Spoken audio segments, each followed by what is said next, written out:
Hello everybody, my name's Mike, and I am bringing you, once again, another Warped Ones video. We've had a little break from making videos, because we've all been extremely busy at our jobs.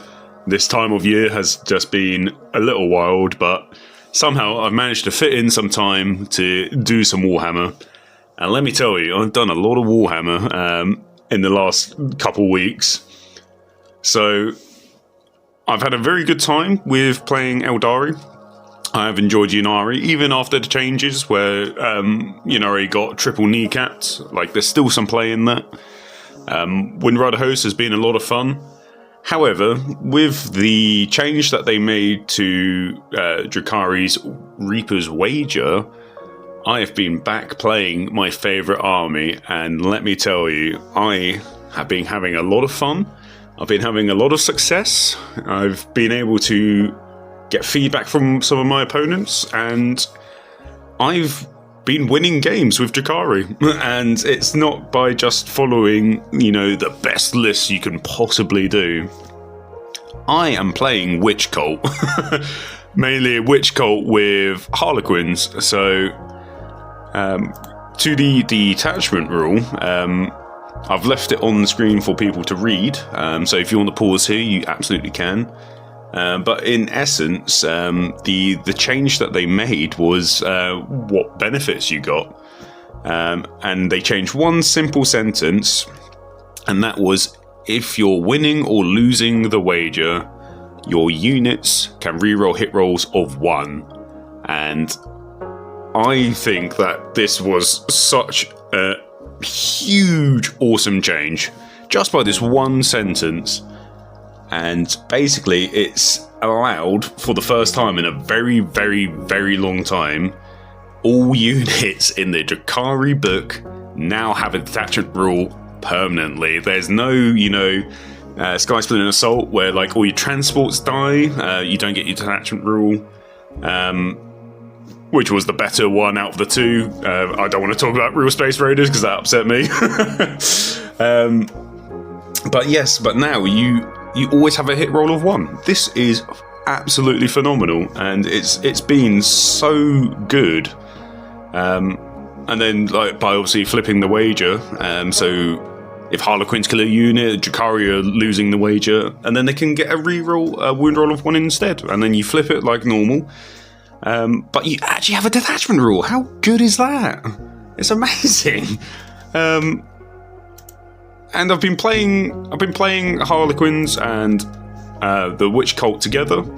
I think they pair awesomely. And I'm just going to take you into my list that I have been slightly perfecting and been playing the crap out of. So let's do that. So here I've got my list. I didn't come up with a creative name for it just yet, so it's just called Harley Cult V2.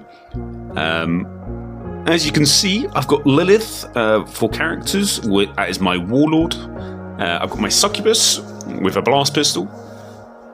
They will obviously be leading witches, but for the battle line, I have 10 Cabalites and then 2 units of 10 witches. I've got the transports. The Raider is for the Succubus or Lilith. I literally, when I look at the pair up, do I need Lilith down on the board first, or do I rather have the Succubus with the Witches down first? Because you can make both of those units fights first. Lilith natively fights first, but with the Succubus and the Witches, you have to put down a pain token, so it really depends on if you think you're going to get bum rushed by something, a violent charge turn 1 and somebody comes in, this is actually a very good deterrent.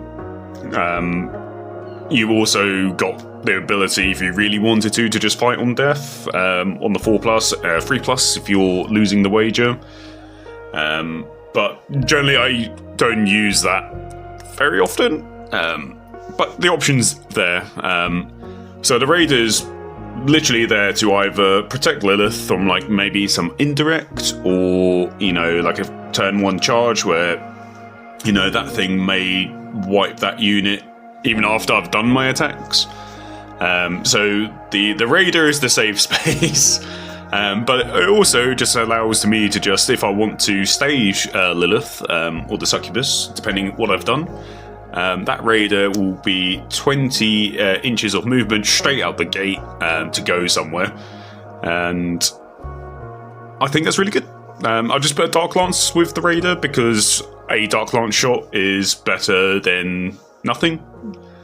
It has sometimes done some work, sometimes it's not. You know, it's just a raider. That's not its job. It is to move your units up. And 14-inch base with a flat 6 advance with its datasheet ability means it is going. Next, I've got 2 Venoms, obviously with Splinter Cannons. I've been using these to split the Cabalites, and it's worked very well because one of the things that I've struggled with, and I think everybody can relate to when it comes to playing just Eldar or Drukhari in general, is just being able to hold points. So being able to make things sticky is great, and it has helped in a lot of my games. And to be honest, the anti-infantry shooting has been a lot better than I thought. I'll talk about that more later, but I'll go into my other datasheets. I have a Kronos unit with 2 of them in, and this one I was a bit unsure before I started playing it, but basically it's one of the cheapest tankies units that is available to Drukhari. Is it the best? No, I guess not. But it's also 2 models that I have. You know, Grotesque might be better. However, you can't buy them. I don't own any. So I've gone with the Kronos, which can sit on a point, granted if it's hiding. But it also has like a little bit of Overwatch threat with its little flamers, so I would probably put that into like you know, cheap T3 bodies that are coming at me. I wouldn't really use it for anything else. I've got 3 units of Hellions, just at the 5-man rather than the 10-man. I have used a 10-man and it's very good, but this is a lot cheaper. The Hellions are very good trade units. I've had a lot of success with them. They also can go play the mission. They're great. They're real good. I've got a Ravager next with 3 Dark Lance.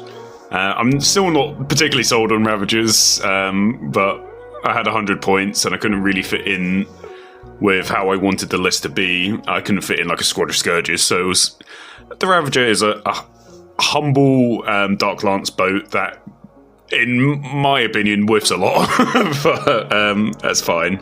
It does a thing. It's relatively tanky for Drukhari and cool. I've got a squad of Reavers, just a 3-man with a Heat Lance. These guys are very fast. They have assault on their guns. They're my mission piece. They're good. Love them. Never let me down. Next is Razor Wing jet fighters, and I don't think I ever see anybody use these. This is probably one of my favourite units in Drukhari.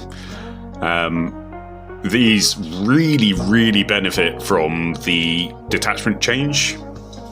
So these guys, I'll get into more detail with them later, but they get +1 to hit against anything that doesn't fly. So a lot of the times, if you prioritise your targets, you're hitting on 2s. And with the new detachment change, you're re-rolling 1s. So a lot of the time, you've actually got a reliable shooting piece that is going to hit stuff. And the reliability from that has been incredible, and I will definitely pay the price for it, because it is expensive, but I am very happy to pay that price. And if we go into the allied units, probably not that surprising, I guess, but I mean, we've got 2 units of 2 Sky Weavers with Haywire and Zephyrglaive. The Haywires are very good at planking wounds of vehicles, and that has come into effect a lot, and I've been using that to flip the wager.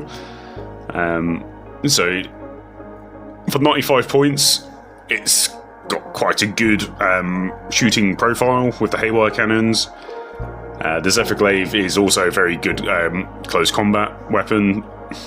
They're definitely worth their points. And then I've got 3 Void Weavers with prismatic cannons, and I was very unsure about their change because I was initially using these in previous lists of my Drukhari to actually just force the battle shock tests to gain myself pain tokens, and then when they changed it to a 18-inch low op, I will admit I was a little upset and I didn't use them, but when I then revisited Drukhari with all the changes, I actually then realised, actually, this is a very good change for them.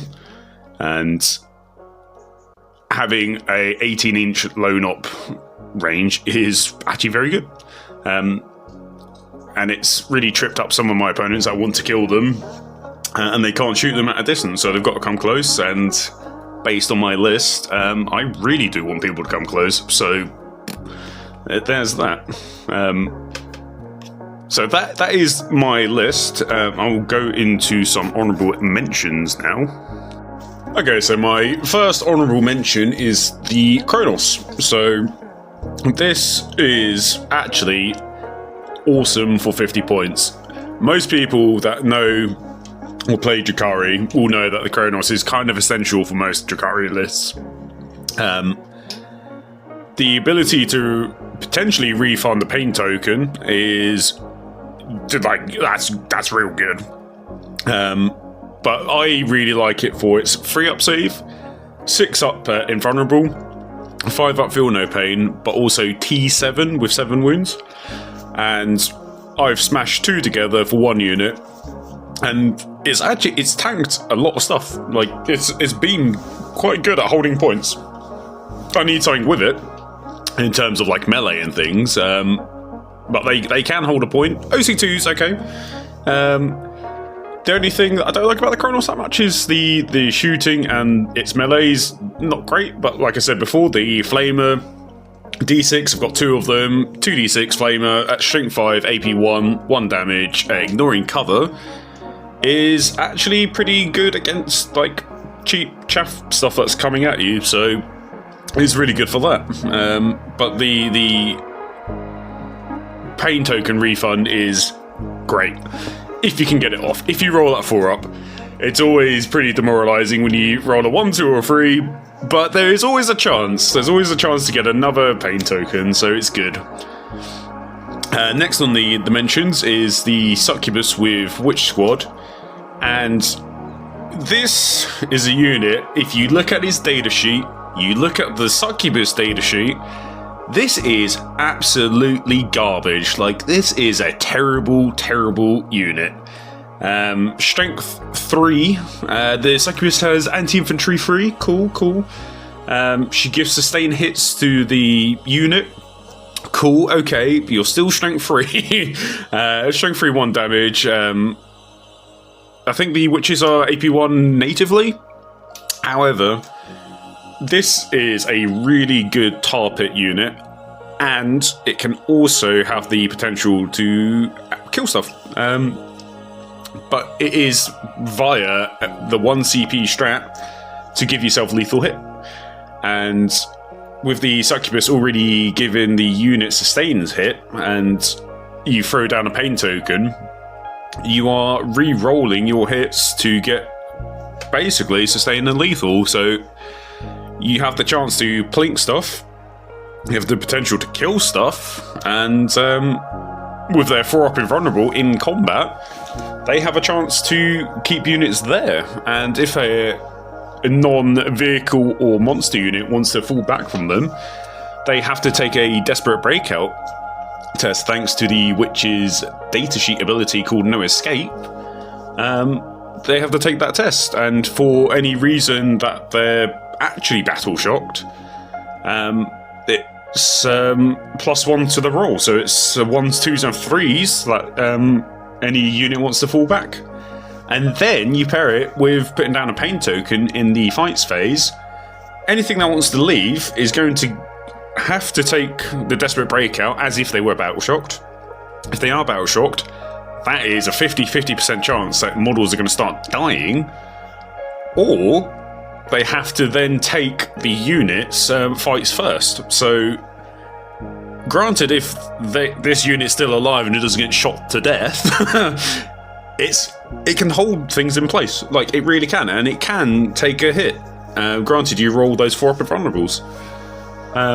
So yeah, love them. I would only take 1 unit though, probably, because that combo with the CP for lethal hits is expensive. So I wouldn't want to keep doing that on every unit.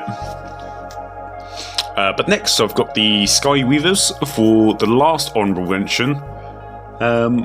These are good. Their data sheet ability is that they're just always -1 to hit. That's cool. I really like the Zephyr Glaive and Haywire Cannon loadout for them.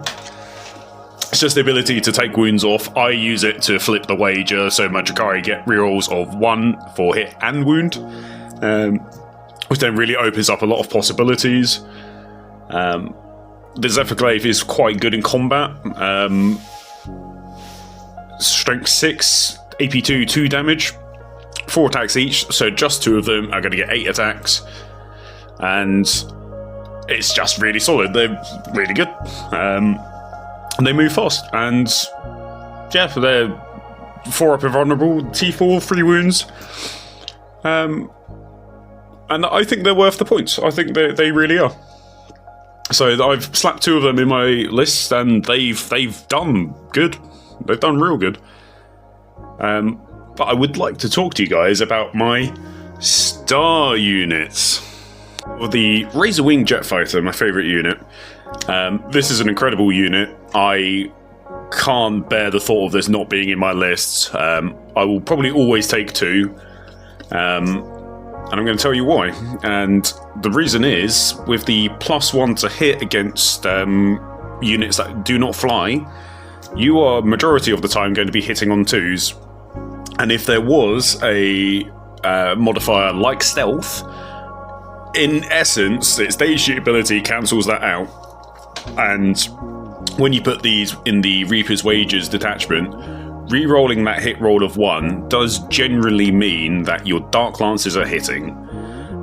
So you got 2 Dark Lances on this fighter, but you also have a missile profile loadout, which is 3 different types. You've got Neurotoxin missiles, which is D6 +3 blast.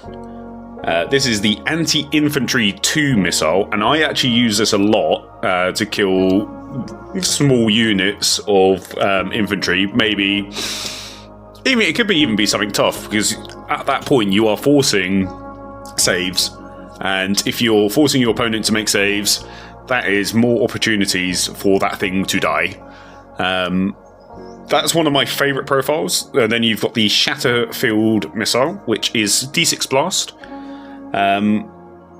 It is strength 7, AP1, 1 damage. I generally don't use this one because I find it's not enough, and I think with the next missile profile called Monoscythe missile is generally better, and I would probably use this all the time over that. So the Monoscythe missile is strength 6, AP1, 2 damage, D6 blast. And I do use that for some things, but it's generally the mono,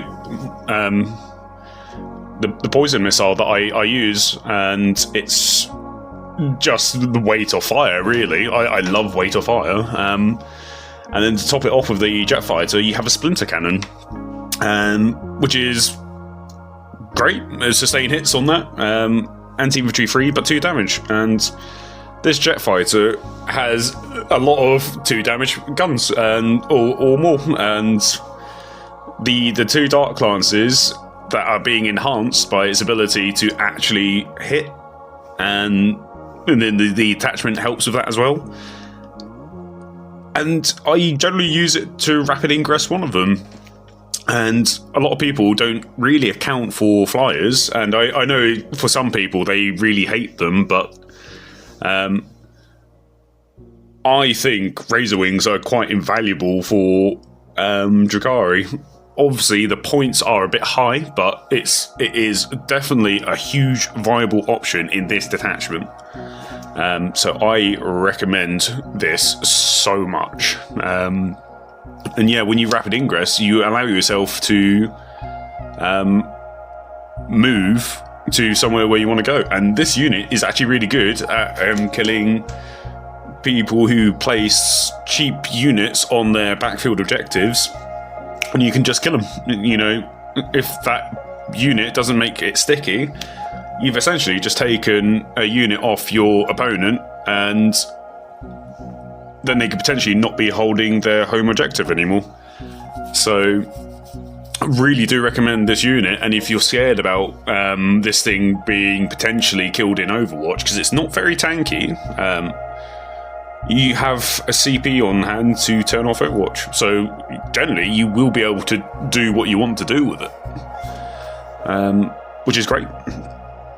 Fully recommend this. I'll go to the Hellions next. Hellions are a lot better than I thought.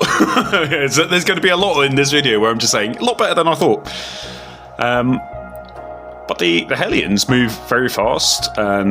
Yes, they're mounted, but the bases and the actual models themselves are actually small enough that it's okay to go around buildings and stuff.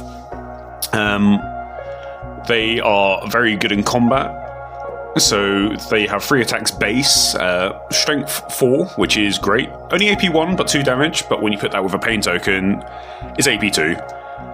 They have sustain built in, so slap that pain token down, you're just re-rolling everything. You're going to get sustain hits. Generally, I found that you do get more attacks than you start with them, so that's always really good. Being strength 4 does mean that you are going to be wounding pretty well. I mean, with strength 4, it's obviously going to be 4s. However, with so many attacks, generally it's okay, and being 2 damage does mean that a lot of models out there are going to die if they don't make a save. So, like, their melee's very good, they move very fast, they can play the mission, they're a very good trade unit, their points cost makes them, you know, actually quite worthwhile just slapping in a list. I like putting 3 of them in because they can just go everywhere, play the mission, be a nuisance, you know, make people commit to doing it. Also a very good unit to just throw for, like, behind enemy lines, for example. They're solid. They're really solid. And to top it off, splinter pods are really good. They're 2 shots. Anti-infantry free, which is basically the theme with all the splinter weaponry. However, with the splinter pods, they're actually twin linked, and I've been using this for good effect to either really hurt lone op characters or actually kill them. So, like, you're hitting on 3s, re-rolling 1s because of the detachment rule, and then you're wounding on 3s again because of anti-infantry free, but twin linked, and it is also just making your opponent have to make saves. And the more you do that, the more likely they're going to fail. And I've had a couple instances in games where I've actually used Hellions and jet fighters with their anti-infantry guns, and even like the Void Weavers with their incredible like shuriken cannons that really help, and the Venoms and the Cabalites on board, you know, they're just firing anti-infantry all the goddamn time.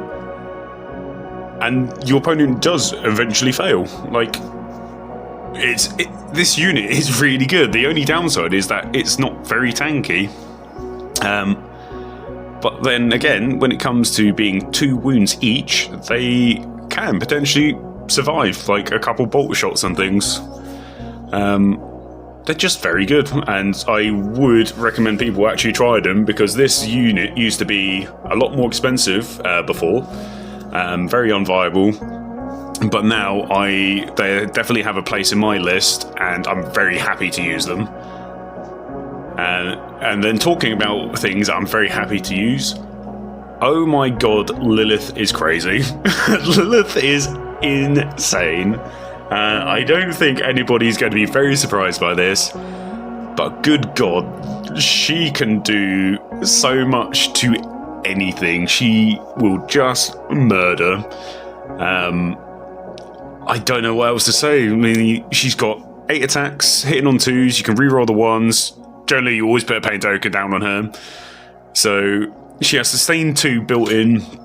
the best way I found of just using her is to actually just fish for sixes, just all the time, no matter what. You've then got anti-infantry 2 with her, and I found you could end up generally with like 10, 12 more attacks than you started with.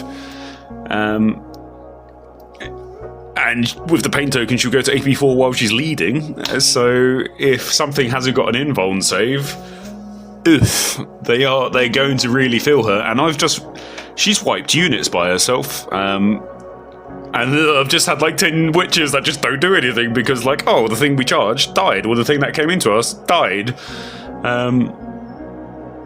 She's just crazy. She's just crazy. Like, I don't know what else to say about her.